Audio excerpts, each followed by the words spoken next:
Billionaire jokingly invited Black cleaning lady to his party, and she showed up like a queen. In the gleaming height of a Manhattan penthouse, two worlds exist in careful separation until a moment of casual cruelty becomes an unexpected invitation to transformation. Alexander Sterling's thoughtless joke about inviting his cleaning lady to his charity gala reveals more about his character than hers. Yet Evelyn Washington's gracious acceptance turns mockery into opportunity for profound recognition. When she arrives dressed like the queen she has always been beneath her work uniform, the evening becomes a master class in dignity, worth, and the extraordinary potential that exists in every person waiting only for someone with the courage to truly see. Sometimes the most powerful revolutions begin not with grand gestures, but with the simple act of showing up authentically when the world expects you to remain invisible. Alexander Sterling moved through his penthouse like a conductor orchestrating his own symphony of success, preparing for the charity gala that would cement his position among the city's philanthropic elite. At 53, his tech empire had grown to $15 billion, yet tonight felt different, hollow somehow, like perfectly orchestrated notes played in an empty concert hall. The evening would bring together senators, celebrities, and fellow billionaires for what his publicist called meaningful social impact, though Alexander understood it was primarily about maintaining appearances and tax advantages. His staff moved with choreographed precision through rooms filled with priceless art and fresh orchids, creating the illusion that such gatherings happened effortlessly rather than through meticulous planning and substantial expense. The penthouse buzzed with final preparations while Alexander felt oddly disconnected from the evening he had funded and designed, but no longer felt excited to experience. Among the staff preparing for the evening's elaborate performance was Evelyn Washington, whose quiet presence had become part of the penthouse's rhythm over the past 3 years. At 47, she moved through these rooms with dignity that transcended her role, understanding that her work required more than cleaning. It demanded the emotional labor of remaining invisible while witnessing the intimate details of lives lived at extraordinary scale. She had learned to navigate the complex dynamics of wealth and power with grace, maintaining professional boundaries while observing human behaviors that would have provided material for sociological study. Her work uniform was always immaculate, her demeanor respectful yet self-possessed, carrying herself with the quiet confidence of someone who knew her own worth regardless of others' recognition. Tonight's preparation would be her final task before the weekend, allowing her to return to her own life and the community that saw her as more than invisible support for other people's celebrations. The conversation that would change everything began as throwaway banter between Alexander and his event coordinator, a moment of casual cruelty disguised as humor. "Maybe we should invite Evelyn," Alexander joked while reviewing the guest list, his voice carrying the casual condescension of someone who had never considered the impact of words on those deemed unworthy of genuine consideration. "She's certainly seen enough of these parties from the service side, though I suppose she'd need to find something more appropriate to wear than her cleaning uniform." The comment was designed to amuse his coordinator and reinforce social boundaries through humor that diminished another person's dignity.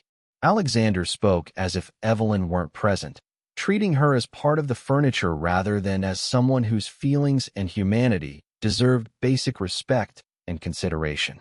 Evelyn paused in her work, her hands stilling on the crystal she had been polishing as the weight of the comment settled over the room like sudden frost. She had endured countless such moments over the years, casual dismissals, thoughtless jokes, the subtle cruelties that people in power inflicted without considering their impact on those who served them. Yet something about tonight felt different, perhaps because she had been preparing to give her notice, having finally saved enough to pursue the catering business she had long dreamed of launching. "Thank you for the invitation, Mr. Sterling," she said quietly, her voice carrying dignity that transformed the moment from cruel joke to unexpected possibility. "I'll mark my calendar." The response was delivered with such grace and composure that it shifted the entire dynamic of the exchange, revealing depths of character that neither man had bothered to recognize or acknowledge during 3 years of professional interaction.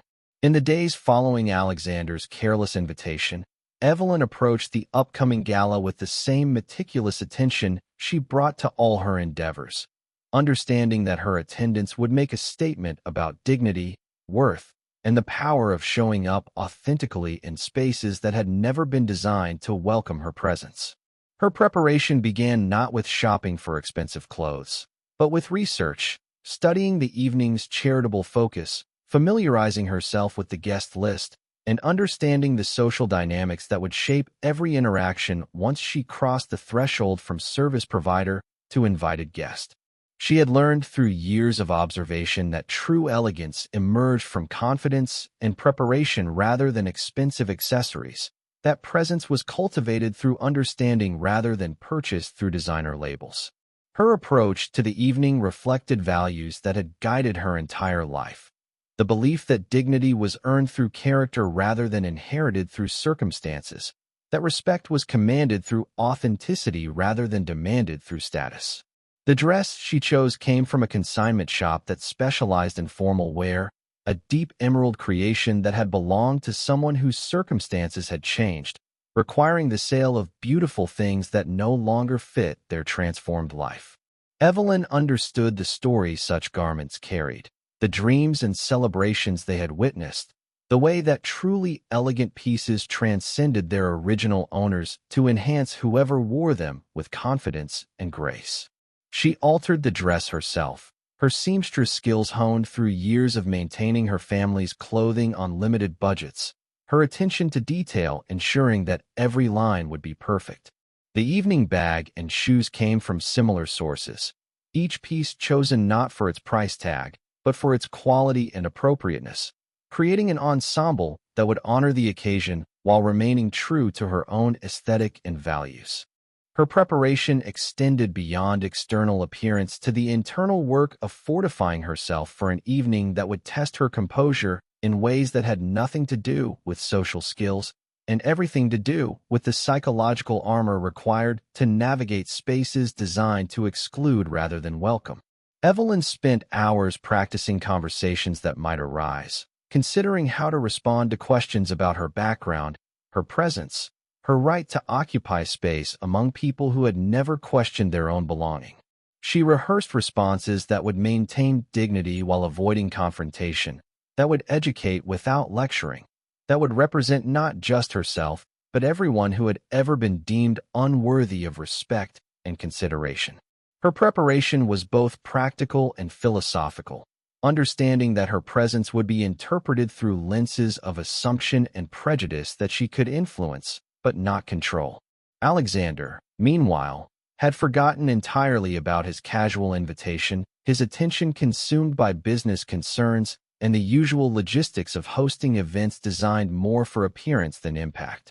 His publicist had crafted talking points about the evening's charitable focus, his assistant had arranged meetings with potential investors who would attend, and his social secretary had orchestrated seating arrangements that would maximize networking opportunities while minimizing potential conflicts. The guest list had grown through the usual process of obligation and opportunity, each edition calculated for its potential benefit to Alexander's business interests and social standing. He moved through his preparations with the efficiency of someone for whom such gatherings were routine rather than special, understanding that the evening's success would be measured not in meaningful connections or authentic conversations, but in media coverage and the advancement of carefully cultivated relationships that served his broader strategic interests. The evening of the gala unfolded with the choreographed precision that characterized all of Alexander's social events, guests arriving in vehicles that cost more than most people's annual salaries. Their formal were representing the kind of casual luxury that money could buy, but character couldn't guarantee. The penthouse filled with conversations about market trends and vacation homes, charitable commitments that doubled as tax strategies, and the gentle competition of people whose worth was measured in assets rather than actions. Alexander moved through his own party with practiced charm, engaging in discussions that advanced his interests while maintaining the appearance of genuine social interaction.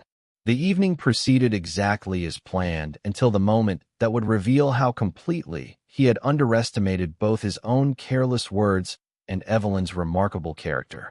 When Evelyn appeared at the penthouse door, her presence created a moment of absolute stillness that seemed to suspend the evening's carefully orchestrated rhythm. She moved with quiet grace through the entrance, her emerald dress elegant but not ostentatious, her bearing reflecting years of navigating complex social situations with dignity intact. The doorman, who recognized her from her work shifts, struggled to reconcile the professional cleaner he knew with the elegant woman now requesting entry as an invited guest. Behind him, Alexander caught sight of Evelyn and felt something shift in his chest, not just surprise, but recognition of grace and dignity that transcended the social boundaries he had assumed were permanent and appropriate. Her presence challenged every assumption he had made about worth, belonging, and the nature of true elegance. The entrance hall filled with whispered conversations as other guests processed the unexpected sight of someone whose face they recognized from peripheral awareness, but whose presence in formal attire created cognitive dissonance that forced recalibration of their assumptions about service, worth, and social boundaries. Some guests recognized her immediately, having seen her maintaining Alexander's home during previous gatherings, while others simply sensed that something about the evening's dynamic had shifted in ways they couldn't quite articulate. Evelyn navigated these reactions with remarkable composure, her smile genuine but reserved, her responses to greetings polite but not deferential. She moved through the space with the confidence of someone who belonged wherever she chose to be, yet remained aware of the complex dynamics her presence had created among people who had never questioned their own right to occupy such spaces. Alexander approached Evelyn with uncertainty that revealed how completely unprepared he was for the reality of his casual invitation being accepted, much less being honored with such grace and dignity. "Evelyn," he said, his voice carrying surprise that bordered on amazement, "you look absolutely stunning." The comment was genuine but inadequate, reflecting his struggle to process the transformation of someone he had categorized as invisible support staff into a woman whose presence commanded attention and respect. Their exchange was brief, but loaded with meaning that extended far beyond polite pleasantries, acknowledging the shift from employer-employee dynamic to something more complex and authentic. As other guests watched this interaction, the evening's social architecture began to reshape itself around the reality of Evelyn's presence and the questions her attendance raised about assumption, inclusion, and the nature of worthiness itself.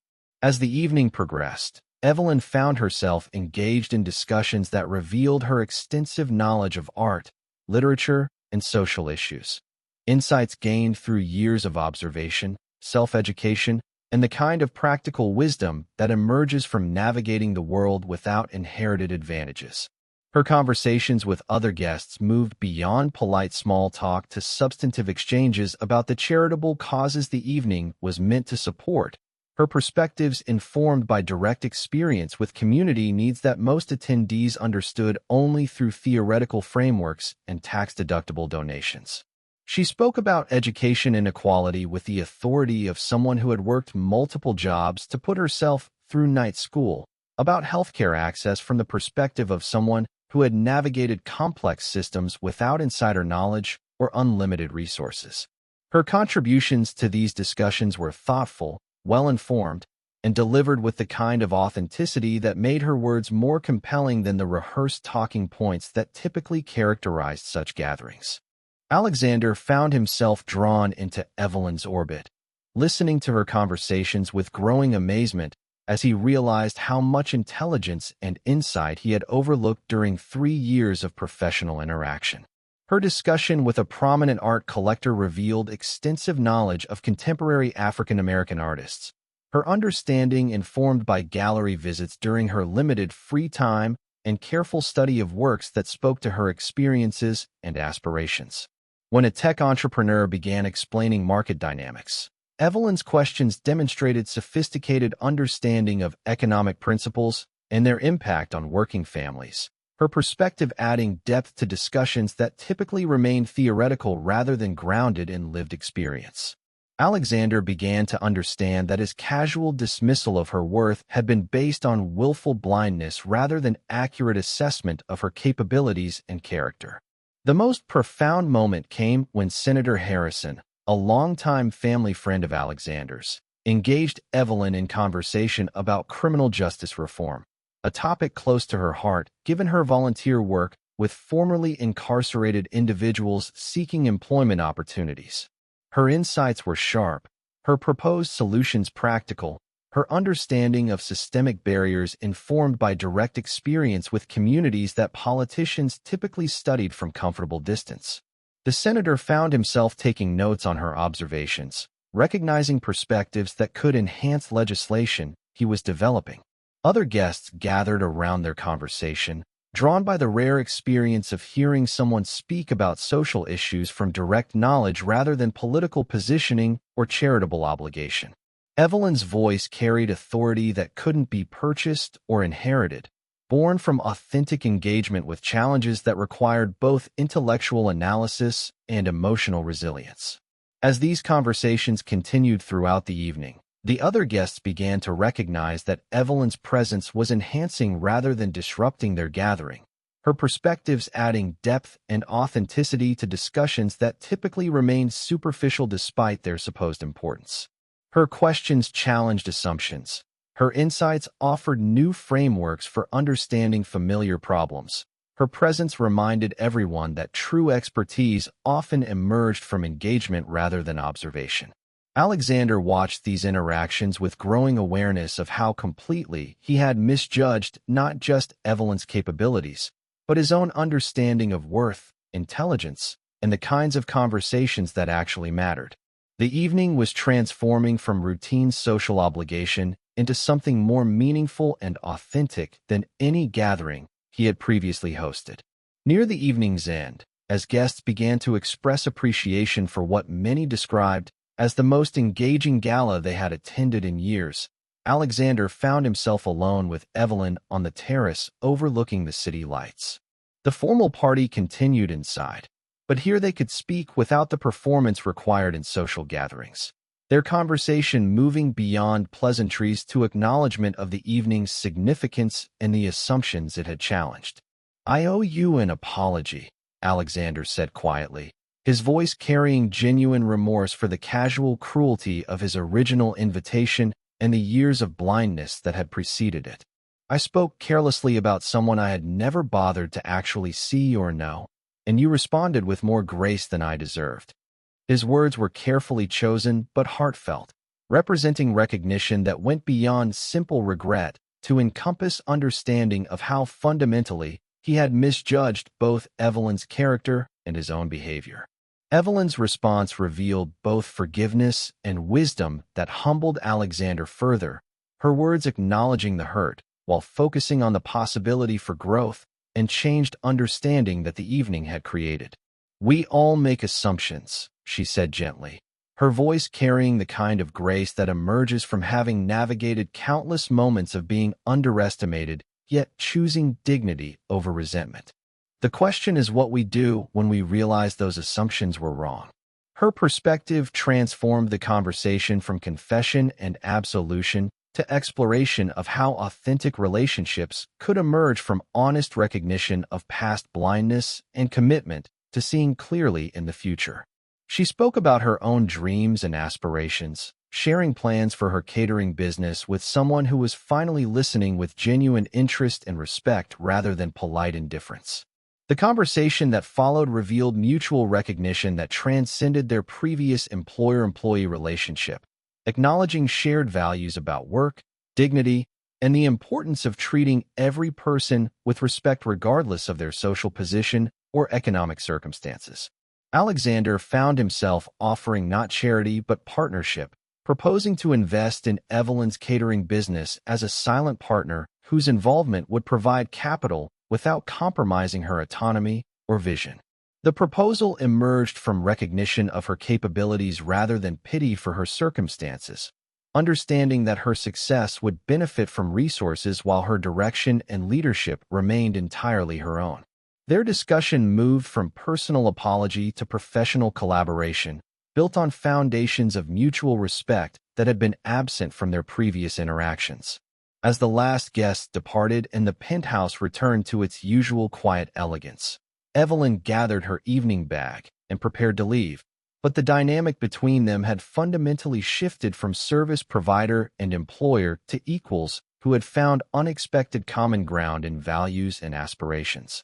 Alexander's offer to support her business venture was accompanied by genuine interest in her success and recognition that her perspective could enhance his own understanding of community needs and authentic social impact.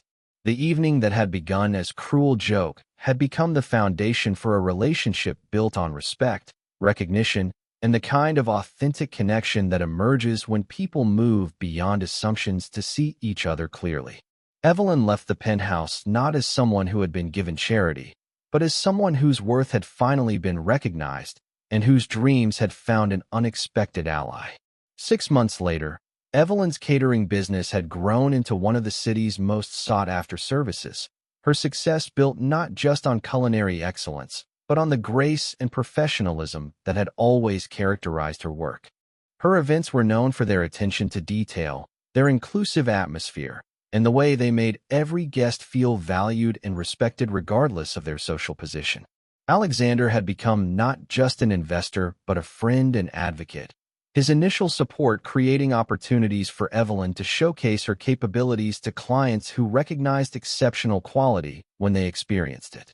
Her business had attracted attention from media outlets interested in stories of entrepreneurial success, but Evelyn maintained focus on excellence rather than publicity, understanding that sustainable growth came from consistent quality rather than temporary attention.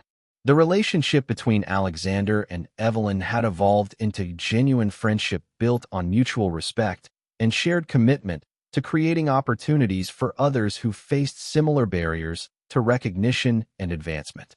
Their collaboration had inspired Alexander to examine his other business practices, leading to changes in hiring, promotion, and support systems that created pathways for exceptional individuals regardless of their backgrounds or previous roles. Evelyn's insights had influenced his philanthropic efforts as well, shifting focus from high-profile donations that generated good publicity to sustained investments in education, small business development, and community programs that addressed systemic barriers rather than merely treating symptoms of inequality. The evening that had begun as a careless joke had become a story that circulated through their social circles, inspiring others to examine their own assumptions about worth, capability, and the ways that extraordinary people often remained hidden within plain sight. Several of the guests who had engaged with Evelyn at the gala had maintained connections with her, some becoming clients of her catering business, others seeking her perspectives on community issues, all recognizing that their brief conversations had provided insights they couldn't find elsewhere. The ripple effects continued expanding as Evelyn's success story encouraged other service workers to pursue their own aspirations, while her example reminded employers that exceptional capabilities existed throughout their organizations waiting for recognition and opportunity. Most significantly, the transformation had affected both Alexander and Evelyn in ways that extended far beyond professional success or financial gain. Alexander had learned to see people clearly rather than through the filters of assumption and prejudice, discovering that authentic relationships created more satisfaction than any business achievement or social recognition. Evelyn had found not just financial independence, but validation of her long-held belief that dignity and excellence could open any door when combined with perseverance and the courage to show up authentically. Their story became a reminder that the most profound changes often begin with the simplest acts of recognition, that seeing each other clearly creates possibilities that benefit everyone involved, and that true wealth emerges from investing in human potential rather than accumulating social advantages that ultimately isolate us from the connections that make life meaningful. Evelyn's transformation from overlooked service worker to celebrated entrepreneur became a testament to the power of seeing beyond surface roles to to recognize inherent worth and potential. Their story reminds us that dignity cannot be given or taken away. It can only be acknowledged or ignored, honored or dismissed. In a world where assumptions often blind us to extraordinary capabilities hiding in plain sight, how might we learn to extend invitations with genuine welcome rather than casual dismissal?